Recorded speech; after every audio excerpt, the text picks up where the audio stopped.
Pois é, mas assim, para a gente não fazer injustiça com Constantino, em cima do comentário que você fez, Entendi. Vamos tentar voltar ali. Eu tenho um dossiê bem negativo do Constantino. Se você quiser, depois eu levanto a capivara dele aqui.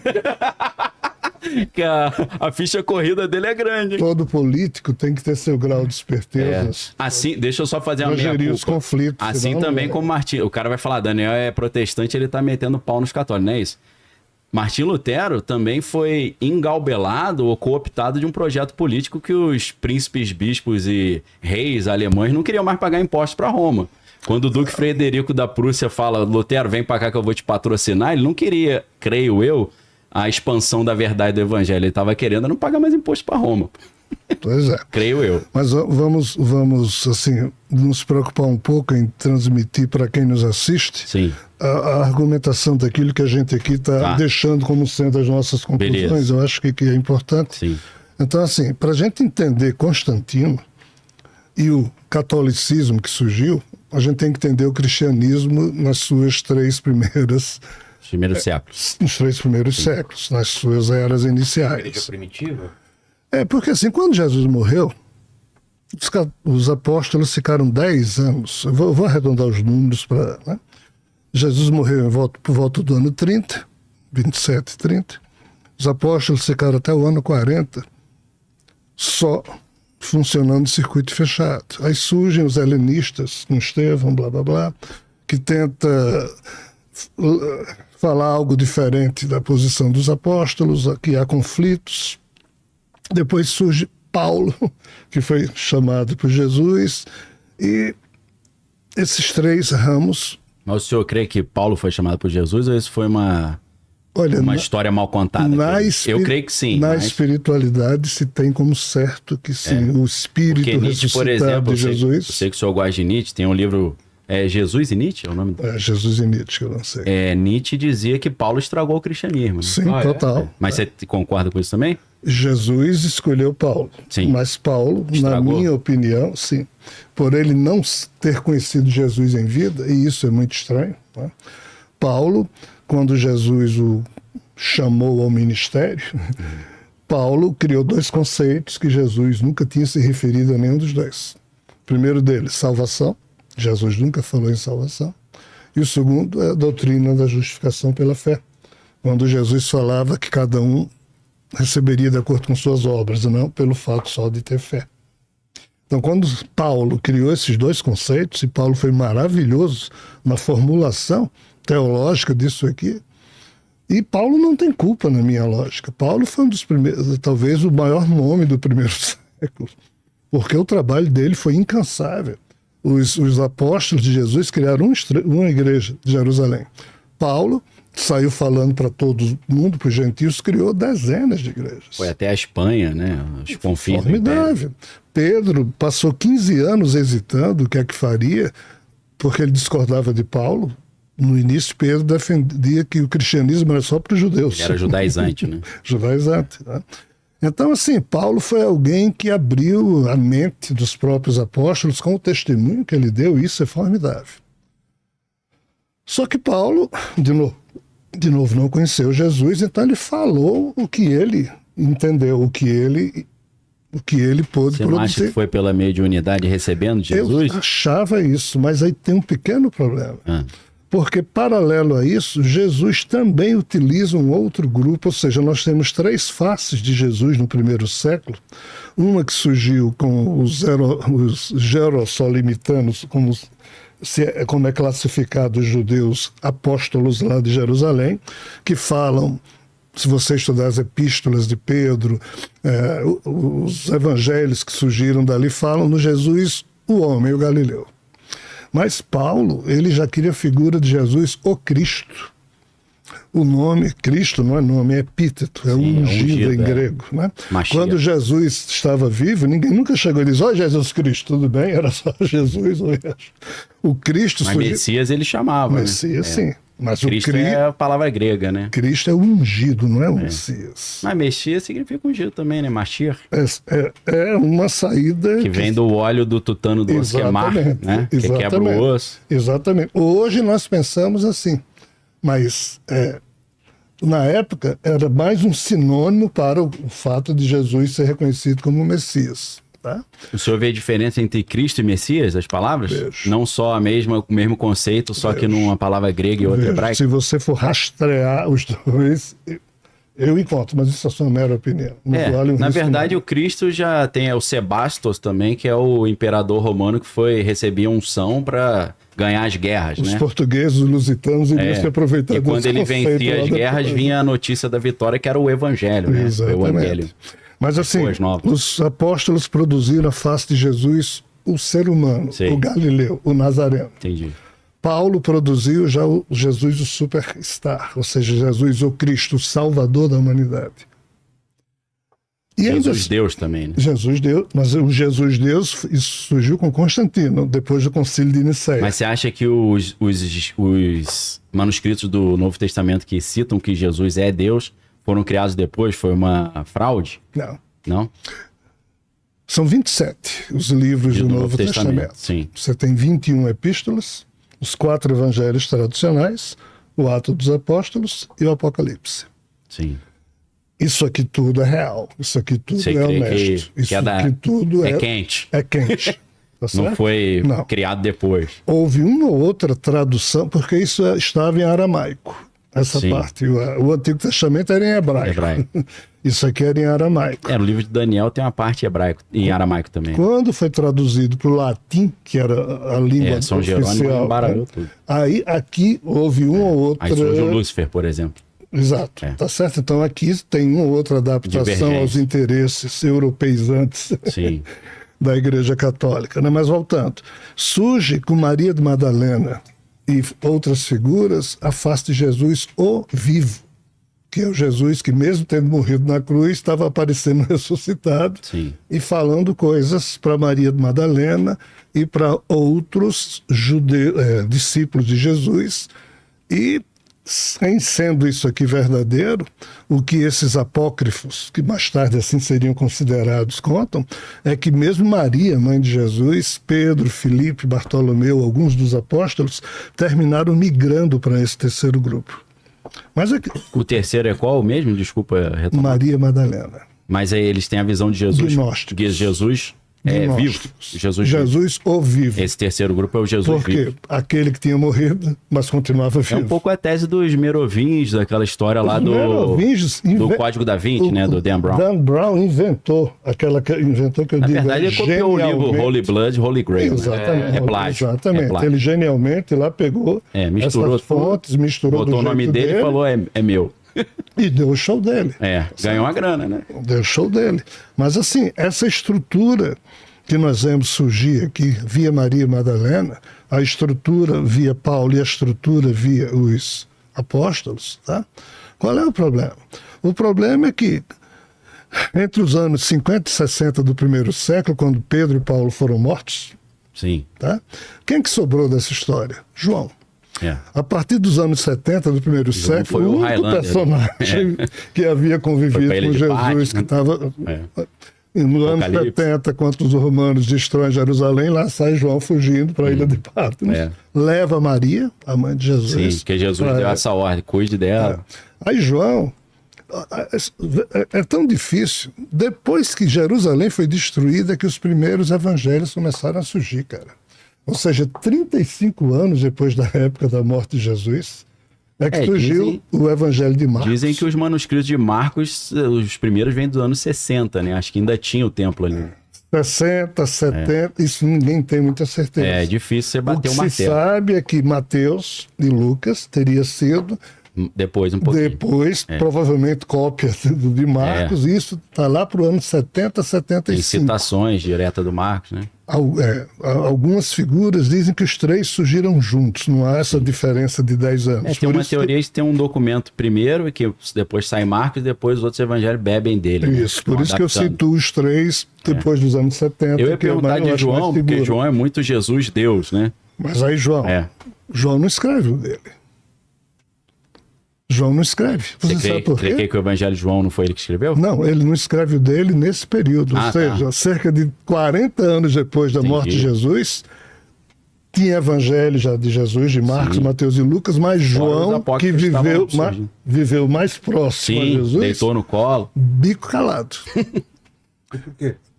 Porque havia uma coisa muito chata. Paulo, quando estava vivo, Paulo Dominou o pedaço. dominou o pedaço e acreditava que Jesus voltaria no tempo da vida deles. Por isso ele criou o conceito de salvação.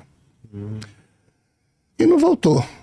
E no capítulo 21 do Evangelho de João, tem uma passagem muito maluca em que João conta um dos pescaria, encontros com né? Jesus ressuscitado. Ver Jesus na beira da... Em 7 dos 11 apóstolos, já que nessa época Judas já tinha se matado, então só tinha 11, Matias não tinha sido escolhido ainda. É verdade, substituto. Então 7 dos 11 apóstolos estavam pescando e a pescaria foi horrível. Quando estavam voltando, viram um homem que estava lá na margem que disse: ei, Joga a rede pra rede cá." ali. Aí jogaram, pescaram, e quando vieram agradecer o cara, viram que o cara era Jesus. Pedro falou, já vi essa história antes, joga a rede pra cá.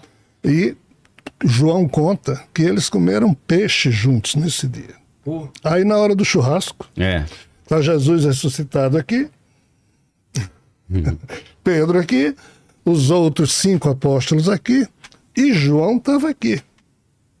Isso, entre aspas, eu estou contando assim para facilitar o entendimento. mas tá no Evangelho de João, capítulo E 21. Pedro, quando a turma queria saber qualquer coisa de Jesus, usava Pedro, dava corda a Pedro. Pedro, pergunta a Jesus. É que ele era tal coisa. mais corajoso, né? Aí Pedro é impossível. Sanguíneo, impulsivo.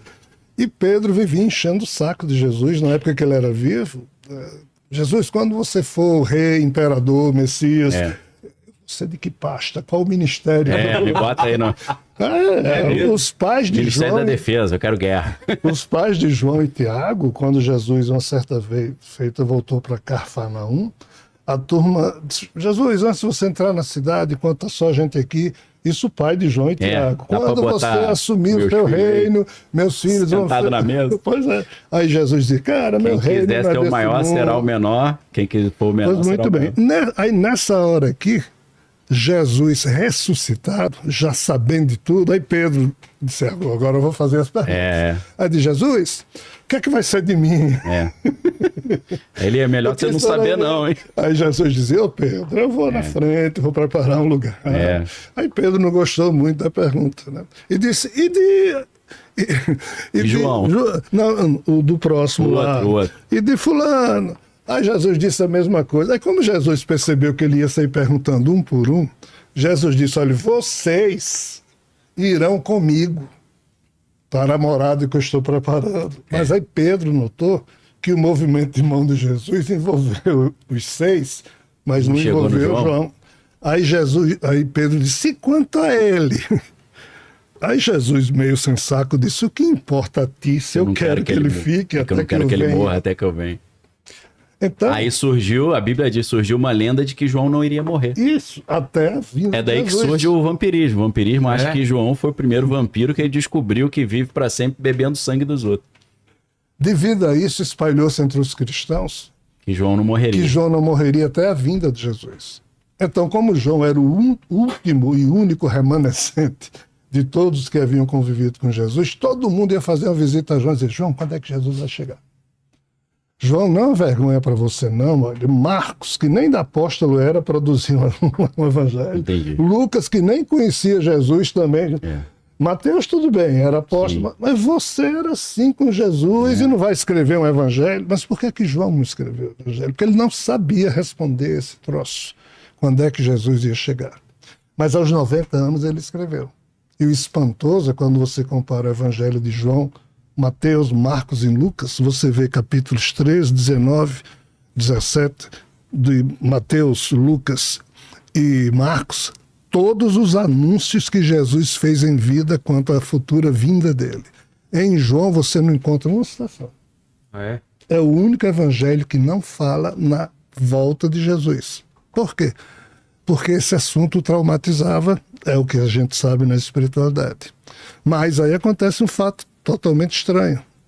Próximo aos 100 anos, Aí tem o Apocalipse. ele escreve o Apocalipse que fala só sobre a vinda de Sim, Jesus. para compensar. Para compensar. Aham.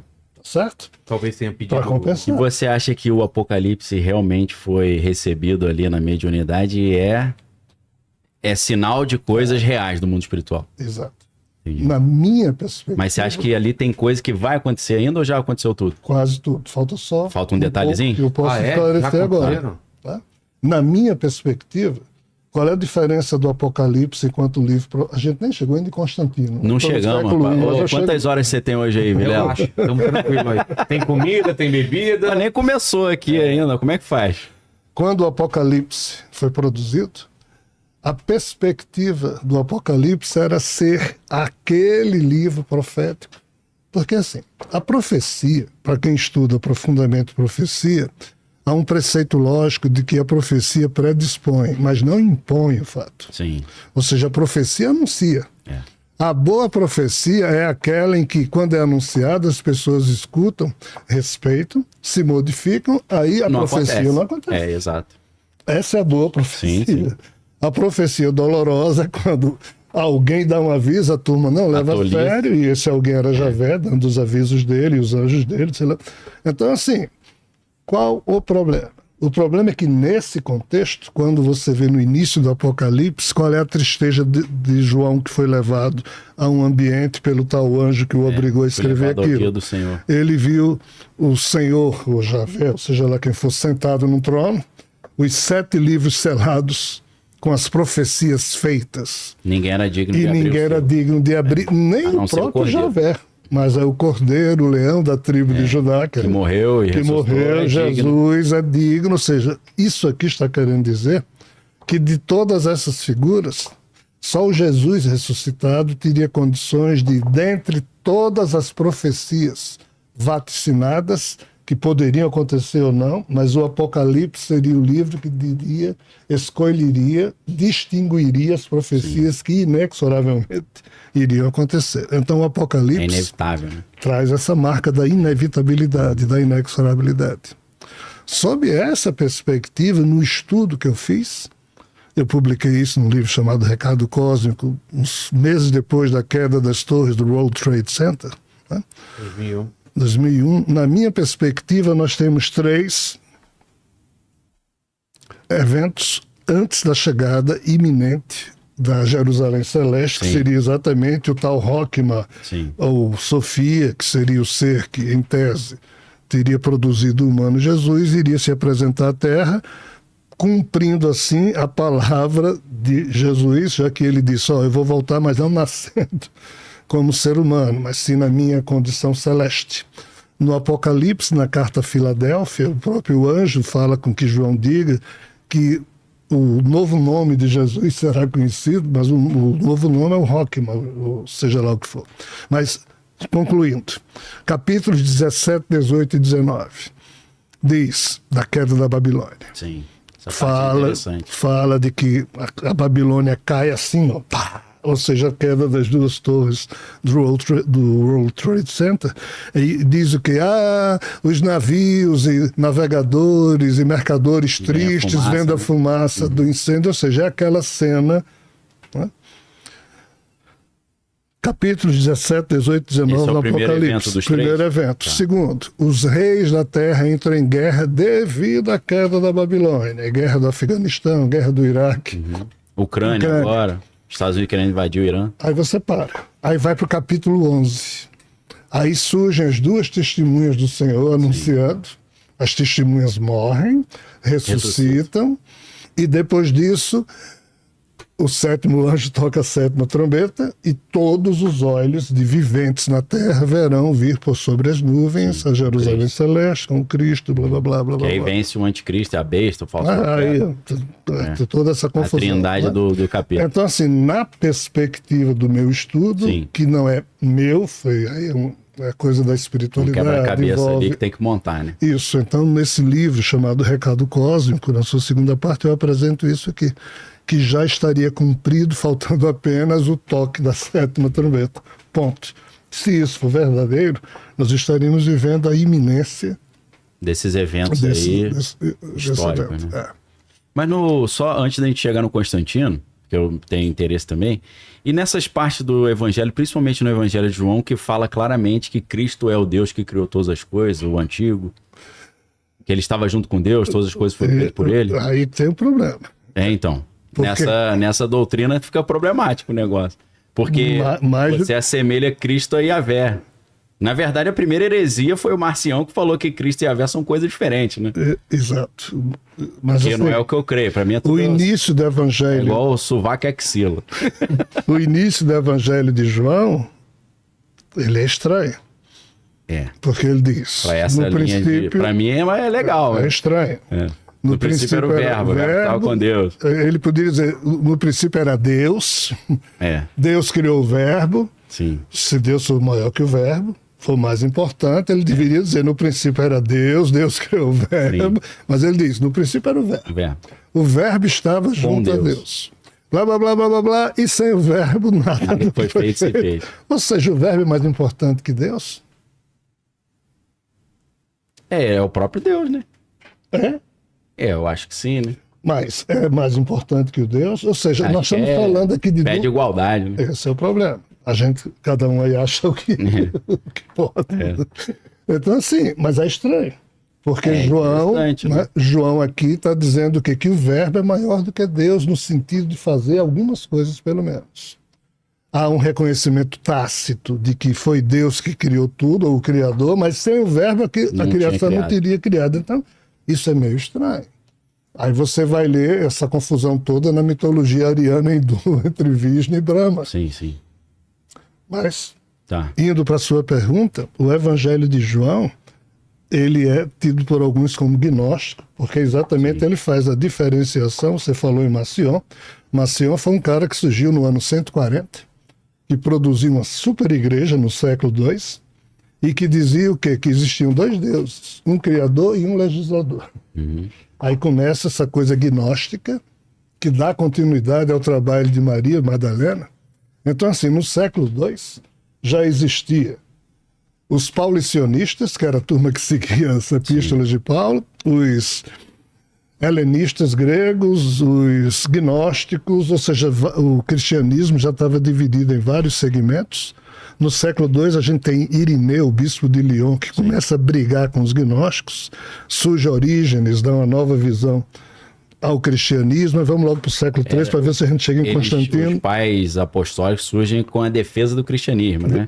A defesa Diante das via críticas, né, gregas e Irineu de filosóficas. Lyon, É um debate filosófico e teológico. em torno da igreja que Marcion fundou no ano 140, que tornou-se a igreja mais importante da época. Lembrando, aqui não existia papa ainda, tá? É, lógico. Eram várias igrejas, cada um com um bispo, disputando uma com a Só após outra. Constantino que tem isso de papa. Isso. Apesar Então- de que Jesus fala, ninguém na terra chamei de vosso mestre, porque um só vosso mestre está no céu, ninguém na terra chamei de vosso pai, porque um só vosso pai. Aí vem esse negócio de papa, padre, Sim. gera polêmica, né? Perfeito. Então, no Mateus final 27. do século III, indo para o século IV, o que é que acontece? Acontece que Helena, mãe de Constantino, percebeu o óbvio. Que óbvio era? Se você tiver apoio dos cristãos, você tá feito. Constantino, os seus súditos romanos são cristãos, a maioria deles. Então, assim, o que diabos adianta você ficar perseguindo cristão como os outros imperadores antes de você? Filho, cai na real, assimila. Então, assim, Constantino, a história que se conta é que ele foi convertido porque teria visto um sinal no Ponte céu. Milvius lá, né? É, Com no- esse símbolo será vitorioso. Isso, Em não Rock entro Sigma. nesse mérito, mas eu acho que isso é mais uma história. Foi formulada propaganda. depois pra Estratégia de justificar. propaganda. Mas qual Eu- o Pra drama? mostrar fraqueza, talvez. Né? Qual o drama de Constantino? No início do século IV, os historiadores dizem que existiam mais de 4.000 evangelhos. Sim. 4.000 evangelhos? Mais que de dar uma 4.000. Tinha que dar uma peneirada. Versões, diversões. Sim, E falando cada- mal de Jesus, bem de Jesus, tinha de tudo. Não, e dizem que cada igreja inventou um evangelho para Isso. dizer nós somos Nós somos igrejas a- Já a apostólicas. igreja As igrejas É. disputavam. A igreja Pra de ver quem Roma tem a primazia. Evangelho era só mais uma igreja. de Judas, né? É, O surgiu no século II, isso aí é gnóstico. É. de Filipe. O que né? é que Maria Constantino faz? Já que ele queria agora ser cristão, Madalena. Um só Deus e um só imperador. né? É. Mas qual o problema? O problema é que Jesus era um bandido judeu. E Na ótica romana. os romanos são europeus. Aí como é que você ia transformar um bandido judeu lá do Oriente, Um Che Guevara. que morreu crucificado como bandido, e o pior, a autoridade romana foi quem executou a morte. Como é que Pilatos ter lavado a mão e passado pro povo. dizem Né? que Jerônimo é quem inventou isso? Dizem. Pro latim. Mas tá, Pra dar uma mas aliviada. tá no Evangelho, lá nos manuscritos gregos. Né? Exatamente.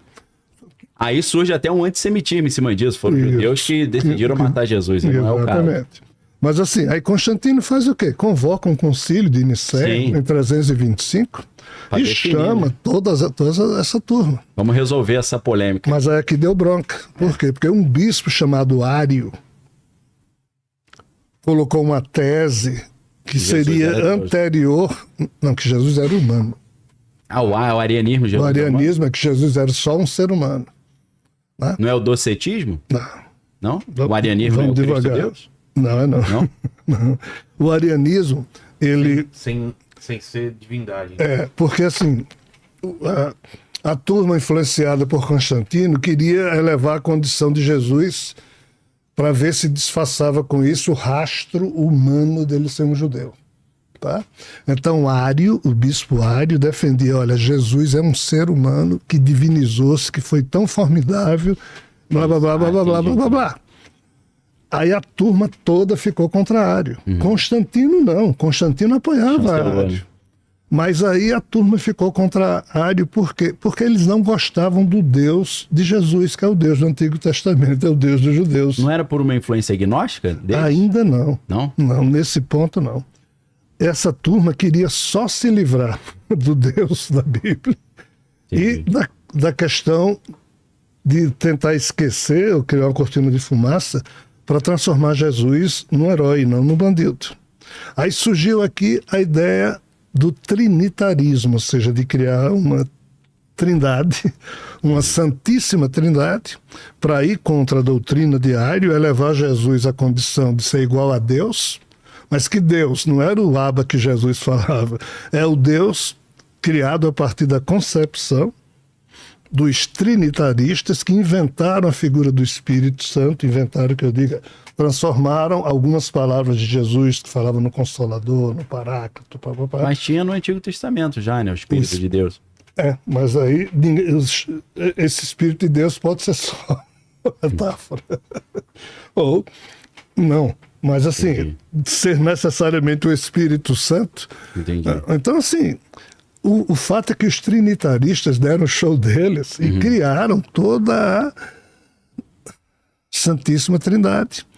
E com isso abafaram o Jesus humano, sumiram com o Javé, e aquela prece, Ave Maria, Mãe de Jesus, rogai por nós, passou a ser Ave Maria, Mãe de Deus, Santa Maria, Mãe de Deus, que foi o que o você Magnificat, usou. né? Minha alma engrandece o meu Isso. espírito celeste. Então isso surgiu aqui, mas isso foi em 325.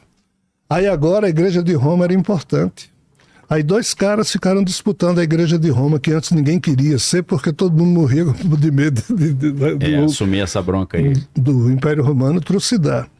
Mas aí Damaso, Damaso foi o primeiro papa, né? Damaso, ele disputava com outro cara, né? Quem dos dois ia ser o bispo de Roma. Aí Damaso, para terminar com a briga, convidou o cara para se reunir com ele na igreja Sofia, lá em Roma, domingo às 14 horas. Quando o antagonista dele chegou, ele disse, primeiro você, aí o cara entrou com todos os seus defensores, aí ele trancou a igreja por fora com travas de madeira, tocou fogo e matou o antagonista, e por isso que ele foi eleito bispo de Roma. E hoje é santo da igreja católica, é estranho, né? Mas foi esse Damaso... A gente não puxou a capivara do Constantino ainda, né? Ele quebrava também. Tudo bem. Tem toda a razão. Aí E da Helena, sua mãe também, que tinha as capivaras também. Damaso foi quem chamou Jerônimo, porque Pra traduzir, Damaso né? não tinha o respeito dos outros bispos, chamou Jerônimo para pegar esses 4.000 evangelhos e verificar o que é que seria agora o Que credo vale, que não oficial vale. do É o catolicismo, cânon. e o velho cristianismo não confiável teria que ser transformado em apócrifo. Sim. Aqui surge a Bíblia que a gente conhece. A Vulgata, que é a versão em latim, Jerônimo, muito bem intencionado, mas com Damaso ali por trás. Aí, a partir daqui, a coisa saiu do prumo. Por quê? Porque Eu concordo com isso. aí surgiu Estragou. totalmente, no século V e VI, a gente vê, surgiu o quê? Os Cátaros, por exemplo. cátaros, é outra história, mas assim, lá na própria Roma, O cisma do Ocidente, aquelas brigas que você diz. Porque Igreja Oriental, Ocidental. também, mas principalmente, depois, assim, no século II a.C., um cara chamado Marciano de Capela, Sim. na cultura helênica, criou o trívio e o quadrívio, Sim. que eram 7 matérias que todo grego Perfeito. tinha que... Né? Isso aqui é o melhor método educacional na época. Isso é sensacional. Boécio foi um cidadão do século V, um cidadão romano, que estava traduzindo o trívio e o quadrívio para o latim para ver se se os romanos conseguiam chegar no mesmo padrão cultural dos gregos. E o catolicismo matou Boécio. Por quê? Porque os católicos só discutiam a questão, aí entra o docetismo que você falou. Entendi. Aí várias Jesus era teses. só um espírito, né? Exatamente. Que andava na areia da praia e não deixava marca. Aí vem o nestorianismo, vem o trinitarismo, o arianismo, ou seja, só se discutia teologia em Roma. Essa foi o motivo, essa foi a razão da queda do Império Romano. Enquanto a educação grega, que poderia ter vindo para Roma, não veio porque a religião católica não deixou, aí ferrou Grécia, ferrou Roma. Sim. Aí entrou uma visão obscurantista na Igreja Católica, século V, VI, todo mundo analfabeto, e isso só foi rompido com Lutero, século XVI. Quando ele Quis disse, ó, pessoal, aí foi quando... traduziu a Bíblia para o alemão. Então, assim, Constantino foi o cara que meio que transformou as lutas fraticidas entre as diversas correntes do cristianismo num credo que na época se pôde organizar como sendo aceito por todos os bispos da época. Ele uniformizou, né? Uniformizou, tá certo? Agora, não foi ele que decidiu o que aqui ia ter na Não Bíblia. tinha conhecimento teológico para isso. Foi a turma, os padres da Igreja Católica. Então, assim, até que ponto isso foi bom ou ruim? Mas eu não sei dizer. Eu identifico um lado bom também. Sem ele, a gente não teria Não essas teria. noções. E até tem a gente fala muito de obscurantismo da Idade Média, mas também teve a Renascença Carolíngia. Eles valorizaram o ensino, né? Guardaram os manuscritos antigos até que os árabes tinham preservado a cultura grega, né? Os escritos de Aristóteles, de Platão, Sócrates, eles acabaram preservando. Então, as primeiras universidades vão surgir dali também, né? Então, assim, só para dar uma moral para os católicos, né? Teve uma renascença cultural também, né? Não foi só Inquisição e trevas. Não né? tenha dúvida. Como eu disse, o julgamento é muito difícil. Você hoje olhar para trás e com os valores de hoje, você sair criticando o que fulaninho... Vá para o lugar dele naquela época fazer o que ele fez. Não, e aí, aí entra uma conversa interessante, porque eu já vi em alguns vídeos você falando que Javé fez coisas mais, mas ele não é mal. Não é isso, não é? Exatamente. E aí eu me lembro de um conceito teológico que é a teologia negativa, que é quando você não pode lançar sobre Deus, por exemplo, conceitos humanos, né? Equidade, né? Porque você fala assim, aí eu vou fazer uma pergunta. Teoricamente, quando Deus fala, Abraão, mata Isaac, a gente fala, cara, isso é horrível. Mas é horrível na nossa ótica. Talvez numa ótica divina, aí entra o relativismo moral que o próprio Nietzsche traz, né? Com a genealogia da moral. Que é divino, que deixa de ser. Entendeu? Como é que a gente vai... Por isso que às vezes eu vejo assim, Jeová não é mal, mas tem hora que ele faz coisa e a gente fala, isso é mal. Mas teoricamente não é. É mal numa perspectiva humana, né? A gente olhando a partir da nossa experiência, do nosso coração. Aí, de novo, depende... entendeu? Do grau de romantismo do nosso coração, da visão, porque assim... Não é nem romantismo, é uma questão de filosofia moral mesmo. Mas aí, você falou em teologia negativa. Teologia negativa, explicando para os nossos... não lançar em cima de Deus os meus conceitos de certo e errado. A teologia negativa se ancora na equidade, que é o quê? É uma doutrina que reconhece que nós humanos não temos como dizer o que Deus é. Mas mais facilmente, a gente pode dizer o que ele não é. Vai pelo inverso, né? Inverte a parada. Inverte a parada. Por isso que é teologia negativa. Tá? Mas aí, se a gente for usar isso para falar de Javé, isso aqui se ferra e Javé se ferra junto. Porque muito do que ele fala, muito do que Javé fez, a gente vai dizer, mas um Deus não faria isso. Aí entra o que Daniel está falando. Aí é a questão de como você... Eu vou dar um exemplo chulo, tá? Já admito que é chulo.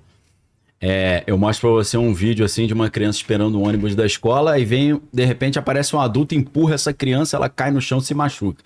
Aí você convida a pessoa e fala o seguinte: faça um juízo de valor sobre essa atitude. O que você acha? Foi certo ou errado? Você vai falar: esse cara é um monstro, é um psicopata, machucou a criança, precisa ser retirado do convívio da sociedade. Só que aí, às vezes, uma outra pessoa filmando num outro ângulo essa cena vai ver que essa criança seria atropelada por um carro. E aí, em vez daquilo ser um ato de maldade pura, foi, na verdade, salvar a criança, dependendo da perspectiva. E aí eu parto do princípio seguinte: como eu sou limitado enquanto ser humano, eu não tenho conhecimento total, nem eternidade para ter todas as experiências possíveis, é muito difícil eu fazer juízo de valor de um recorte e falar: isso aqui já foi mal, aquele foi bom, aquele fez certo, aquele fez errado. Isso é mais uma questão de um relativismo moral que começa com Nietzsche e depois passa por Jacques Derrida, e hoje nem se fala mais sobre a questão moral, né, dentro da filosofia contemporânea. Se este conteúdo foi relevante para você, inscreva-se no canal e deixe o seu like. Esse apoio é fundamental para que o Cortes da Zona Oculta continue produzindo conteúdos de qualidade e alcance cada vez mais pessoas.